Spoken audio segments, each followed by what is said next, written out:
ওই পুরুষের বউ তার দিকে ভয় করবে না। কি ভুল বললাম? পুরুষের কণ্ঠ দেখে, আওয়াজ দেখে বউ থরথর করে কাঁপবে। কোন বুড়ো মানুষ আগেকার যেগুলো আছে মুরব্বী শ্রেণীর, তাদের বউ তো কোনোদিন চলে যায় না, কিন্তু এখনকার যুবকদের বউ অহরহ চলে যাচ্ছে। তার মানে মুরব্বীরা যা খাইছেন আমরা তার চোখেও দেখি না, কথাটা ঠিক কিনা? এই যে সব ফরমালিন, যার কারণে আমাদের আওয়াজও নিচু, মানে সব দিক থেকে আমরা দুর্বল, সর্বদিক থেকে।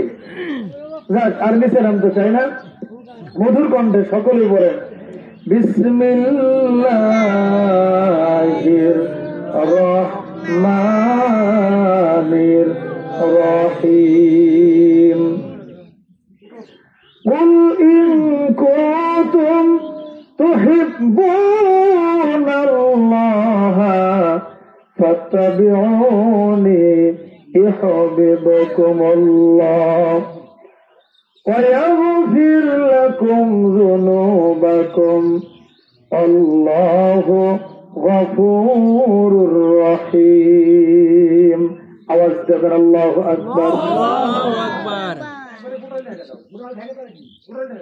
قال سيدنا رسول الله صلى الله عليه وسلم قلب شاكر رأس ساجد لسان ذاكر حرم الله عليه النار أو كما قال عليه الصلاة والسلام رواه البخاري।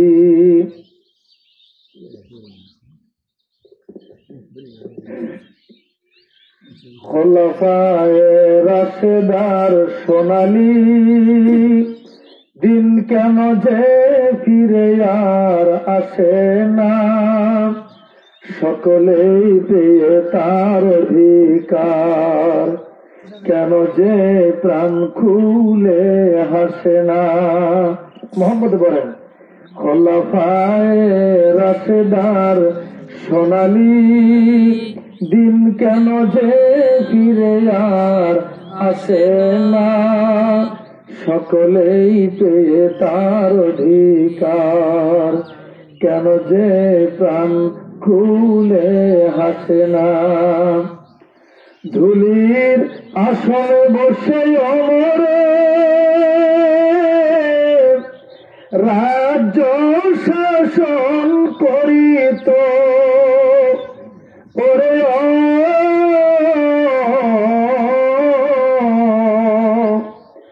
খলিফায় ওমরের আমলে না খেয়ে কেউ নাহি মরিত, সে ওমরের মতো কেউ ধরাতে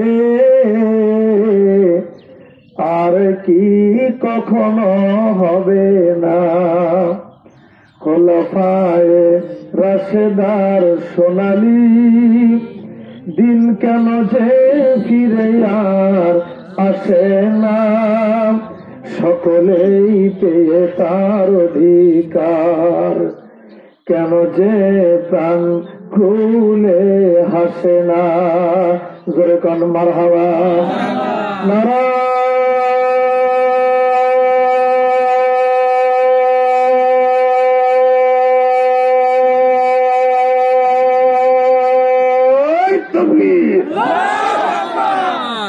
এটা রোজা মনে হয় এখনো আছে। হ্যাঁ না, আমি সকালবেলা অবশ্য একটু খেয়ে এসছি, কারণ সুমন ভাইকে বললাম ভাই আমার গায়ে তো নাই বল, না খেলে আমার চলবে না আমার কল। এত লম্বা এই যে এটা একটা পুরুষ মানুষের আওয়াজ আছে, এটা তো শেখের গোলা গ্রামের তিনজন, না এই গ্রামের নয়, ওই যে পল্লী মঙ্গলের তিনজন মহিলা যদি ঝগড়া লাগে তাও তো বেশি আওয়াজ হতো, ঠিক না? আর এত লম্বা টানে টানলাম, টানতে টানতে আমার দুটো হাত টেনে বের করলাম, আর আপনাদের এক হাতে টেনে বের করতে পারলাম না। এই হাতটা কার? আল্লাহ না আপনার? যার হাত তারি, আল্লাহর কিসের হাত? তাহলে আল্লাহর দেওয়া হাত দিয়ে আল্লাহর স্লোগান হবে, আল্লাহর স্লোগানে যার হাত বের না হবে আল্লাহ ওই হাতে প্যারালাইসিস দিতে পারে, কি পারে কিনা? সুতরাং হাতটা বের করে সিংহের মতো গর্জন দিয়ে মর্দে মুজাহিদের মতো একটা স্লোগান দিতে হবে, কি পারবেন তো? কি সকলেই পারবেন তো? তবে যদি কোনো প্রতিবন্ধী নাই থাকেন, মানে যার হাত নাই তার পাও তুলে স্লোগান দেওয়ার দরকার নেই। কারণ একটা মাহফিলে এরকম একটা স্লোগান দিতে গিয়ে একজনের হাত নাই, পরনে ছিল লুঙ্গি, যে বলছে নারাই তাকবীর, উনি পাও তুলে বলছে আল্লাহু আকবার। আর আমি আর নিচে নামতে চাই না, মানে যা হবার তা হয়ে গেছে। এই জন্য স্লোগান দিবেন খুব সাবধানে, যাদের পাও নাই, মানে যাদের হাত নাই। আর যদি কারো মুখে পান টান থাকে তার স্লোগান দেওয়ার দরকার নেই, কারণ মুখের পান টান সব বের হয়ে যাবে। সাদা কাপড় ওলা যদি কেউ থাকে সামনে, সব নাকে শেষ হবে। পরে আবার আমার বলবেন হুজুর এখন হুইল পাউডার কিনে দেন। এই জন্য সতর্কতার সাথে হাতটা বের করেন সকলেই, মন ভরা আবেগ নিয়ে, কণ্ঠকে উজাড় করে, দিল মন খোলাসা করে, হ্যাঁ হাতটা বের করেন, সকলে হাত বের করেন যাদের হাত আছে। সিংহের মতো গর্জন দিয়ে বলতে হবে নারাই তাকবীর, আল কোরআনের আলো, কোরআনের মাহফিল যেখানে, ঈদগাহ ময়দান যেখানে, সুদ ঘুষ যেখানে, মদ জুয়া যেখানে, মসজিদ আছে যেখানে, আলেম ওলামা যেখানে, তবরক আছে যেখানে,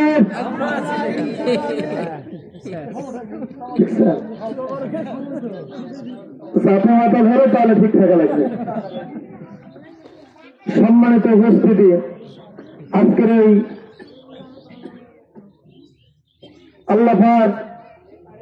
আল্লাহ পাকের লাখো কোটি শুকরিয়া যে আল্লাহ রাব্বুল আলামিন আমাদেরকে দীর্ঘ একটি মাস এই মাসটা এমন একটা মাস আমাদেরকে আল্লাহ পাক দিয়েছিলেন, ডিসকাউন্টের মাস। কিসের মাস? ডিসকাউন্টের মাস, অফারের মাস। এইরকম একটা মাস আমরা পেয়ে রমজানের সিয়াম সাধনা পালন করার পরে ঈদগাহ মাঠে আসতে পেরে আমরা খুশি না বেজার? সকলেই খুশি। তাহলে অন্তর নিয়ে খুশি, মুখে নিয়ে হাসি, আওয়াজ দিয়ে বেশি উঁচু করে কাল্লা চিৎকার মেরে বলুন সুবহানাল্লাহ। আল্লাহর নাম নিতে আপনাদের ভালো লাগে কিনা? কারণ সেই নামের জন্য করে আমাদের নবী তার বুকে তাজা রক্ত ওই তায়েফের ময়দানে ঢেলে দিয়েছিলেন। সেই নামের জন্য করে আমাদের নবী উহুদের ময়দানে তার দান মুবারক শহীদ করেছিলেন। সেই নামের জন্য করে আমাদের নবী 3.5 বছর আবু তালেবের গুহায় নির্মম নির্যাতিত হয়ে জেল খেয়েছিলেন। আমরা সেই নবীর উত্তরসূরি, আমরা সেই নবীর উম্মত, আমরা সেই কোরআনের সৈনিক।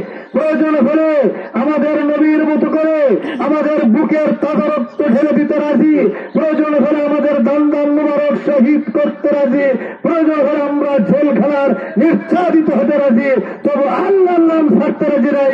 কারা কারা রাজি আছেন? তো হাত তুলে আল্লাহকে দেখা। সম্মানিত আজকের এই তৌহিদি জনতা, আপনার আমার সকলের মন্দিত নেতা, গোটা বিশ্বের শোষিত নির্যাতিত নিপীড়িত জনতার মুক্তির দিশারি জনাব মুহাম্মদ রাসূলুল্লাহ সাল্লাল্লাহু আলাইহি ওয়াসাল্লাম। সম্মানিত উপস্থিতি,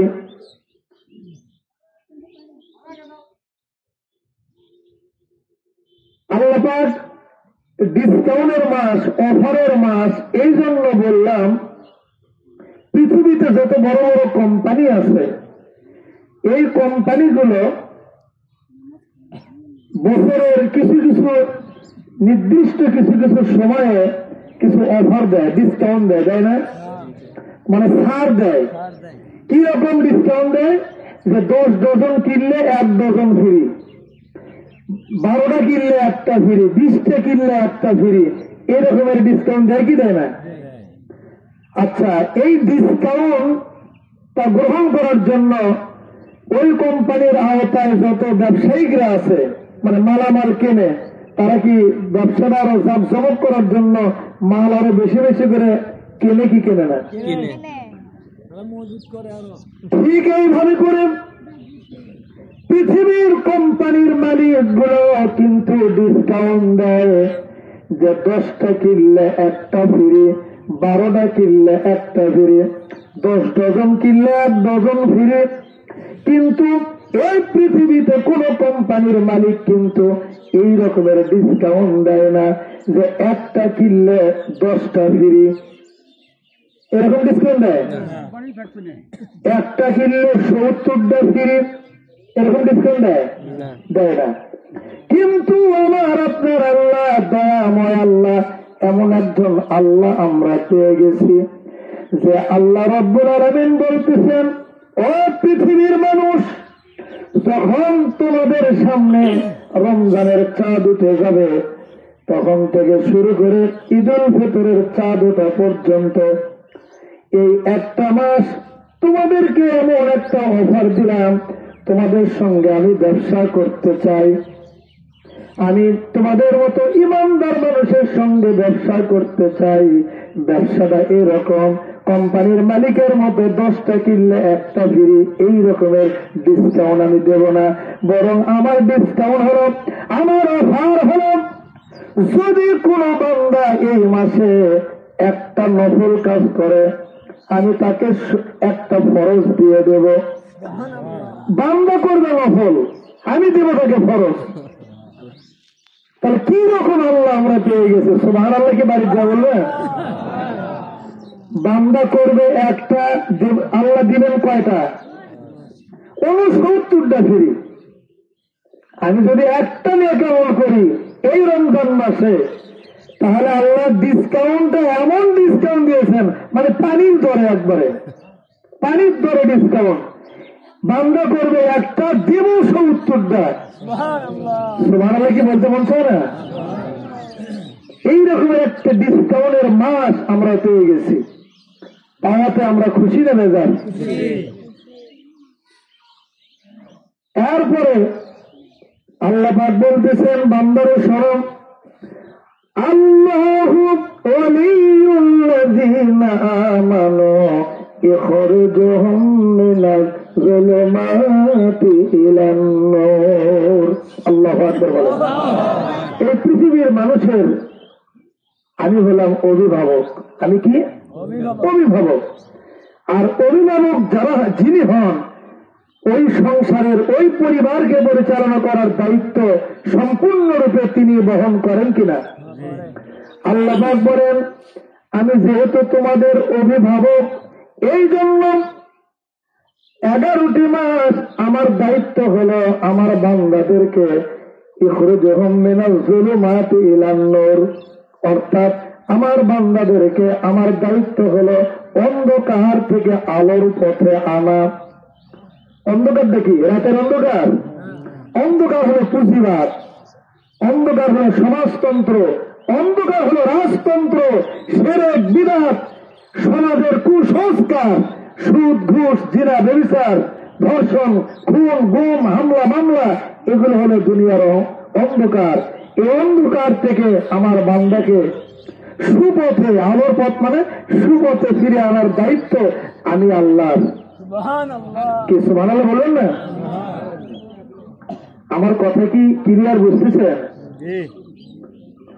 আমার বন্ধুগণ, এবারে ছোট্ট একটা দৃষ্টান্ত দেই।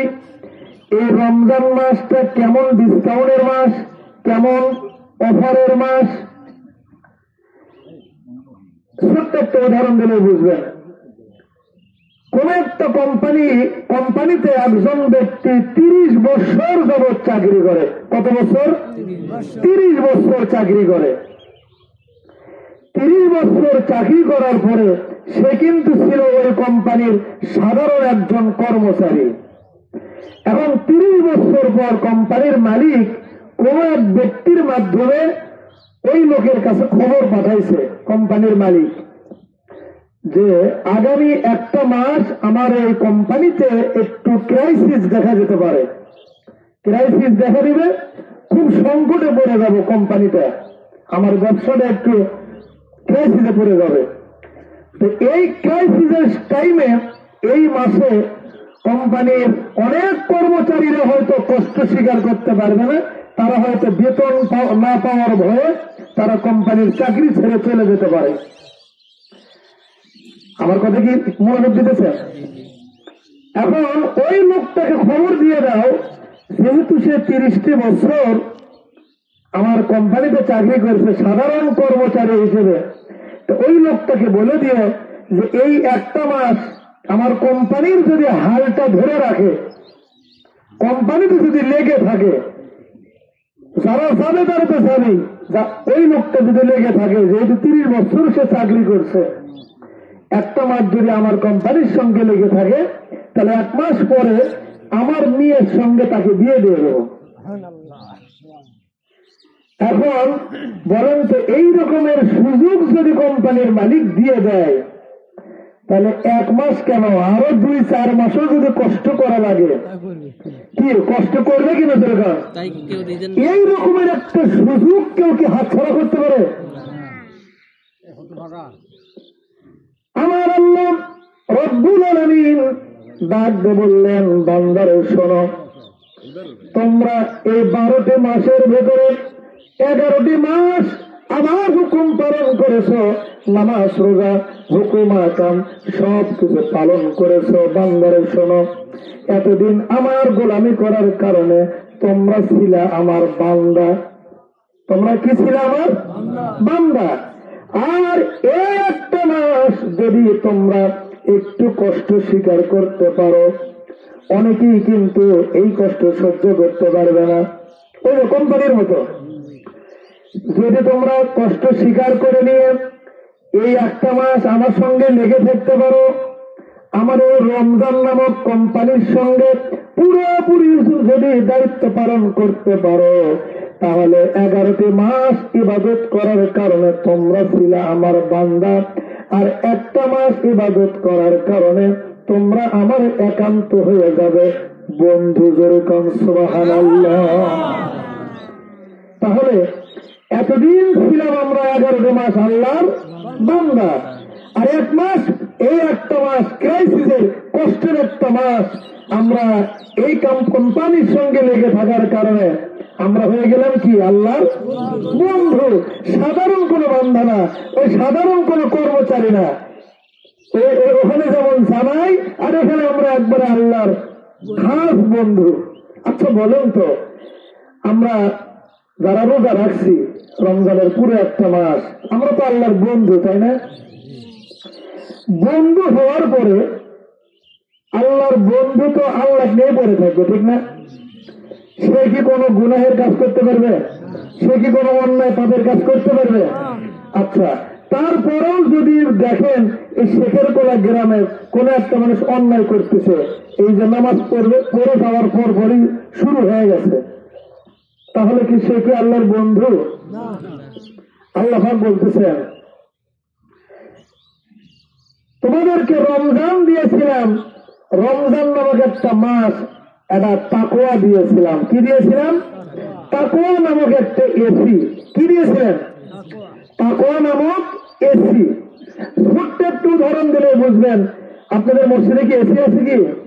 আচ্ছা, এসি না থাকলেও আপনারা বুঝবেন, কোন একটা মসজিদের ভেতরে যদি এসি চালু করেন, এসি চালু করার জন্য, এসির ঠান্ডা বাতাসটা পাওয়ার জন্য শর্ত হলো জানালা দরজা সব বন্ধ করতে হবে। জানালা দরজা বন্ধ করলেই এসির বাতাসটা পুরো মসজিদের ভেতরে মানে ঠান্ডাটা ছড়াবে। আচ্ছা বলেন তো, 4-5 ঘন্টা এসি চলার পরে বা 10 ঘন্টা এসি চালার পরে যদি আপনি এসিটা বন্ধ করে দেন বা কারেন্ট চলে গেল হঠাৎ করে, তারপরেও 2-1 ঘন্টা ওই মসজিদের ভেতরে ঠান্ডা থাকতে পারে কিনা? দরকার পারে কিনা? পারে। আর যদি এসিও চালাইতেছেন, আবার জানালা দরজাও খোলা আছে, তাহলে কি এসির বাতাসটা পুরোপুরি কি পাওয়া যাবে? বরঞ্চ গায়ে আরো হিমসে গরমে ঘেমে যাওয়ার সম্ভাবনা থাকবে কিনা? দরকার। ঠিক তেমনি ভাবে এই রমজান নামক, তারাবি নামক, তারপরে সেহরি ইফতার নামক এই রমজানের যে কর্মসূচি, এটা হলো তাকওয়া নামক এসি। আল্লাহ পাক বললেন, তোমাদের এই একটা মাস তোমাদের কলমের ভেতরে, তোমাদের দিলের ভিতরে আমি এসিটা দান করে দিলাম, তোমরা এসিটা চালু করে দাও, তবে জানালা দরজা গুলো বন্ধ করে দাও। এই জানালা দরজা হলো চোখ নামক একটা দরজা জানালাম, কান একটা দরজা জানালাম, কান কি দরজা জানালা, মুখ একটা দরজা জানালা, নাক একটা দরজা জানালা। চোখকে যদি বলেন চোখ রে, চোখকে যদি বলেন চোখ রে, ওই রাস্তা দিয়ে একজন সুন্দরী যুবতী নিয়ে হেঁটে যায়, খবরদার চোখ ওই দিকে তাকাবি না। চোখ কি আপনার কথা শুনবে? চোখ আরো ভালো করে তাকায়, কার নিয়ে যাইতেছে রে, কি সুন্দর বোরকা পড়েছে, একবার নিচের দিকে তাকায়, একবার ওপরের দিকে তাকায়। আপনার না এরকম? আমার বন্ধুগণ, এই জন্য আল্লাহ পাক বলেন, এই শেখের গুলোর যতগুলো মানুষ বসবাস করে, যতগুলা মানুষ এই শেখের কোলা এলাকায় বসবাস করে, আল্লাহ পাক বললেন এদের মধ্যে অধিকাংশই হলো জানোয়ার। অধিকাংশই কি জানোয়ার? আমি ডাক দিয়ে বললাম, আল্লাহ তুমি কি ভেবে চিনতে বলতেছ? কারণ আমি তো 2-4 বছর 2-3 বছর ধরে ওই শেখের কোলা যাই, দেখতে তো মানুষের মতোই দেখা যায়, তাদের হাত পা অঙ্গ প্রত্যঙ্গ মানুষের মতোই দেখা যায়। তুমি কেমনে বললা ওরা জানোয়ার? অধিকাংশই জানোয়ার, কেমনে বললা? আল্লাহ বললেন, ও মহানবী সাহেব, তুমি তো শেখের কোন এলাকায় অনেকদিন যাবৎ যাও, তুমি তো কখনো এই কথা বলো নাই, তুমি তো আমার কোরআন পড়ো নাই। তখন আমি আল্লাহর কোরআন খুলে দেখলাম, আল্লাহ পাক বললেন, যাদের ভিতরে 3টা দোষ থাকবে, 3টা চরিত্র থাকবে, শুধু তারাই হবে জানোয়ার, আর বাদ বাকি তারা হবে মানুষ। এখন এই 3টা দোষ আমাদের মধ্যে আছে কিনা জানার দরকার আছে না নাই? কি বলবো? কিন্তু বলতে গেলে তো টাইম তো শেষ, অন্তত এই 3টা বলে দিই নাকি? আল্লাহ পাক বললেন, وَلَقَدْ ذَرَأْنَا لِجَهَنَّمَ كَثِيرًا مِنَ الْجِنِّ وَالْإِنسِ لَهُمْ قُلُوبٌ لَا يَفْقَهُونَ بِهَا وَلَهُمْ أَعْيُنٌ لَا يُبْصِرُونَ بِهَا وَلَهُمْ آذَانٌ لَا يَسْمَعُونَ بِهَا أولئك كالأنعام بل هم أضل أولئك هم الغافلون الله أكبر বলেন, আওয়াজ দিয়ে বলেন আল্লাহু আকবার। এই আয়াতটা আপনাদের শেখের কোলা গ্রামের যে কোরআন শরীফ গুলো আছে ওদের মধ্যে আছে কি? আছে? আমি তো ঢাকা থেকে ঢাকার কোরআন শরীফ দেখছি, আপনাদের গ্রামের কোরআন শরীফ তো আছে, কোনো সন্দেহ নাই। আল্লাহ পাক বললেন সূরা আরাফের 179 নম্বর আয়াত, আল্লাহ পাক বললেন যাদের মধ্যে 3টা দোষ থাকবে তারাই হবে জানোয়ার। 1 নাম্বার হলো লাহুম কুলুবুল লা ইয়াফকাহুনা বিহা, যাদের চোখ আছে কিন্তু সেই চোখ দিয়ে দেখে না। কি দেখে না? লাহুম কুলুবুল লা ইয়াফকাহুনা বিহা, যাদের দিল আছে কিন্তু দিলের মধ্যে বিবেচনা নাই। কিসের বিবেচনা নাই? এই দিলের ভিতরে ভালো মন্দ বাস বিচার করতে বিবেচনা করে না, মানুষকে গালি দিতে বিবেচনা করে না, মানুষের কাছে অন্যায় কথা বলতে বিবেচনা করে না, তারপরে মিথ্যা কথা বলতে, খাদ্যে ভেজাল দিতে বিবেচনা করে না, ওখানে কম দেওয়ার ব্যাপারে বিবেচনা করে না, যারা দুধের ব্যবসায়ী আছে পানি মিশানোর ব্যাপারে কোনো বিবেচনা করে না, খুন খারাপি করতে মানুষকে টাকা পয়সার বিনিময়ে খুন খারাপি করে মানুষকে ঠকানোর ব্যাপারে কোনো যেই দিলটা বিবেচনা করে না। আল্লাহ পাক বললেন এই দিলওয়ালা মানুষ হলো জানোয়ার। আর কি মানুষ? দুই নম্বর ওয়ালাহুম আয়ুনুন লা ইবসিরুনা বিহা, যাদের চোখ আছে কিন্তু চোখ দিয়ে দেখে না। কি দেখে না? এই চোখ দিয়ে কোরআন দেখে না, হাদিস দেখে না, আলেম ওলামাদের দিকে সুনজরে দেখে না। তারপরে সন্তান তার পিতা মাতাকে সুনজরে দেখে না। শুধু তাই নয়, পিতা মাতা তার সন্তানকে সুনজরে দেখে না এবং আত্মীয়তার হক ঠিক মতো আদায় করে না, তাদের দিকে নেক নজরটা তাদের দিকে যায় না। এই চোখওয়ালা মানুষ হলো জানোয়ার।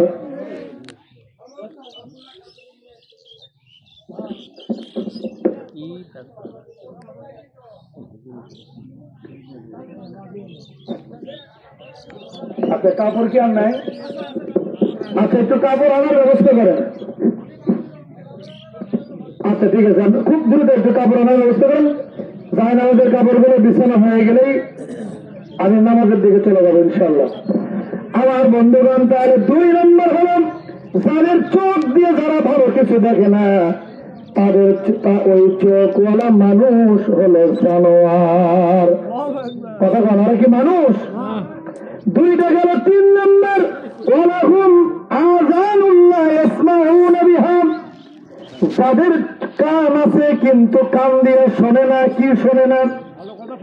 এই কান দিয়ে কোরআন শোনে না, হাদিস শোনে না। তারপরে কোরআনের মাহফিল, কোরআনের আলোচনা যারা শুনতে চায় না। আমার বন্ধুগণ, অনেকে আছে চিন্তা করতেছে এত আগে মাঠের যায় লাভ কি? এই মাইকের আওয়াজ তো বাড়ির থেকে শোনা যায়। এরকম চালাক মানুষ আছে না নাই? এরা এসে শুধু জামাতের সময় এসে দৌড়ে এসে জামাতে শরীর হবে। এরা কিন্তু বেশি চালাক, আর যারা আগে এসে এরা সব বোকা। কি বোকা না?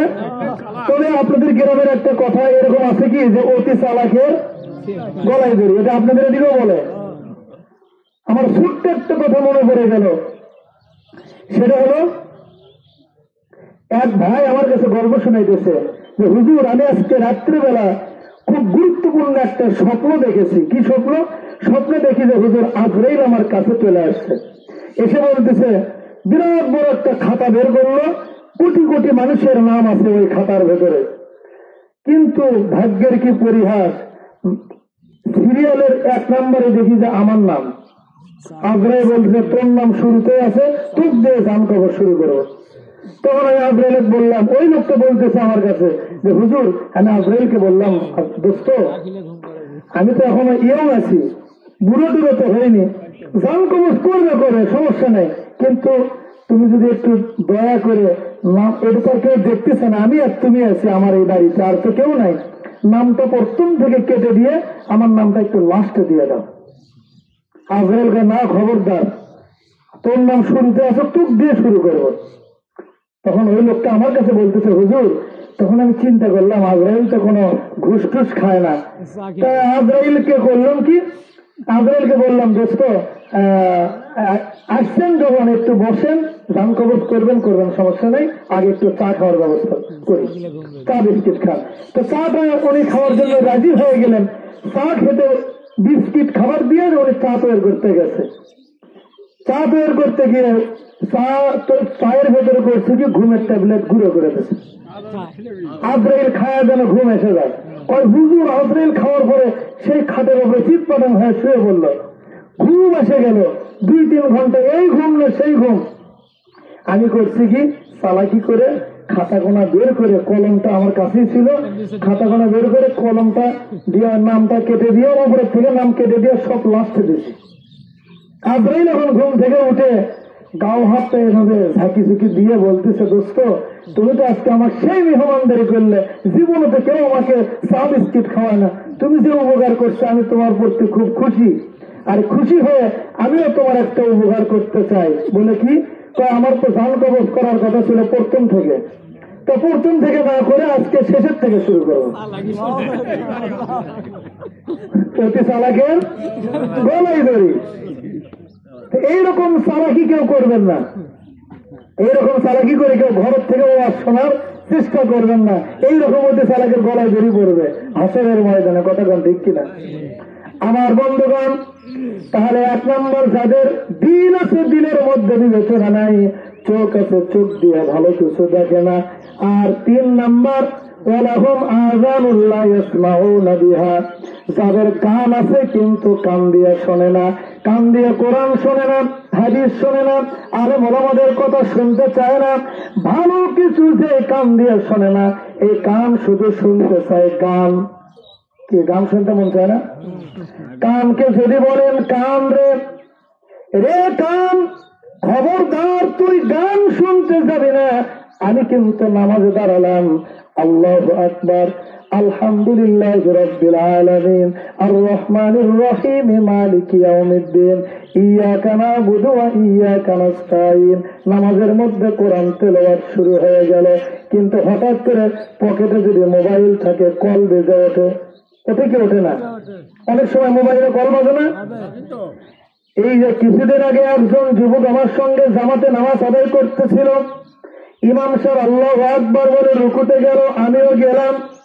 হঠাৎ করে আমার পাশের যুবকটার মোবাইলে একটা কল বেজে উঠল, তাও সাধারণ কোন রিংটোন নয়, এমন একটা গান সেট করে রাখছে, সেই গানটা সাথে সাথে বেজে উঠল, কয় রূপে আমার আগুন জ্বলে, কান চলে গেল গানের তালে, নামাজ গেল তোর রসা তলে, কান কিন্তু আপনার কথা শোনে না। কি বলে? শোনে। তাহলে যাদের দিনের মধ্যে বিবেচনা নাই, চোখ দিয়ে ভালো কিছু দেখে না, কান দিয়ে ভালো কিছু শোনে না, আল্লাহ পাক বললেন উলাইকা কাল আনাম, এরা হলো 4 পাওয়া জানোয়ার। কয় পাওয়া জানোয়ার? জোরে বলুন। এবার বলেন আপনাদের কয়খান পাও? কয়খান পাও? 2 খান পাও। তার মানে আর আল্লাহ বলতেছেন 4 পাওয়ালা জানোয়ার। তার মানে যেহেতু আপনাদের 2 খান পাও, তার মানে আপনারা জানোয়ার না। জোরে বলেন, আপনারা জানোয়ার না। তাহলে আপনারা কি? এক বাক্যে বলেন, আপনারা কি? মানুষ। বলতে সরব করে না, মানুষ। আপনি মানুষ বললে হবে না। আল্লাহ পাক বলতেছেন তোমরা, তাদের ওই 3টা দোষ থাকবে, তা তোমরা তো সাধারণ কোন জানোয়ার না, তোমরা হলে বালহুম আদল, বরং এই জানোয়ারের চেয়েও নিকৃষ্ট। কি আমার কথা কি রাগ করতেছেন? আমার বন্ধুগণ, এই নিকৃষ্ট থেকে উৎকৃষ্ট কেমনে হতে হবে শুনতে মন চায় কি চায় না? কি সকলেরই চায়? আমার বন্ধুগণ, এই কোরআন আল্লাহ পাক শুরু করলেন সূরাতুল বাকারা দিয়ে। কি দিয়ে? বাকারা দিয়ে শুরু করলেন। বাকারা মানে কি? বাকারা শব্দের অর্থ গরু, গ্রামের ভাষায় বলতেছে গরু। বাকারা মানে গরু।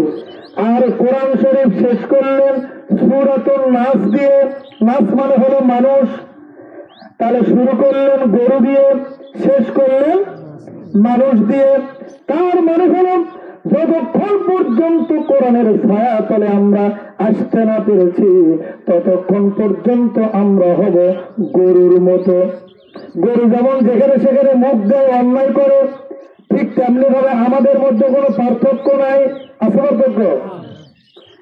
আর যখন কোরআনের ভিতরে ঢুকলাম, কোরআনের ছায়া তলে আসলাম, কোরআনের বিধিবিধান হুকুম আহকাম গুলো শুনলাম, জানলাম, মেনে নিলাম, আল্লাহ পাক বললেন তোমরা গরু হয়ে ঢুকে যাও কোরআনের ভিতরে। কোরআনের হুকুম আহকাম মানার পরে সেখান থেকে বের হয়ে যাও মানুষ হয়ে। জোরে কোন সুবহানাল্লাহ। আর একটু জোরে বলা যাবে কি সুবহানাল্লাহ? আমার বন্ধুগণ, এই কথাটা বাংলাদেশের একজন শিল্পী, নাম তার নকুল কুমার বিশ্বাস। কি নাম? কি? নকুল কুমার বিশ্বাস। নাম শুনেছেন? এই শিল্পীর নাম শুনেছেন?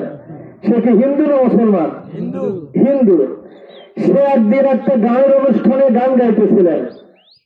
বলবো কি আপনার? উনি বলতেছিলেন, কয় ঘোড়ার পেটে ঘোড়া জন্ম, গাধার পেটে গাধা, ঘোড়ার পেটে ঘোড়া জন্ম, গাধার পেটে গাধা, হনুমানের পেটে জন্ম হনুমান, মানুষের পেটে চাষা, মানুষ হয় না কেন?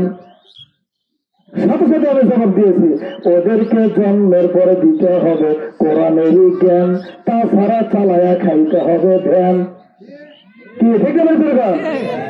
তাহলে আমাদের কোরআনের ছায়া তলে আসার দরকার আছে না নাই? জোরে বলে আছে না নাই? এই জন্য আপনাদের আশেপাশে এলাকায় মাদ্রাসা দ্বীনি প্রতিষ্ঠান আছে কিনা?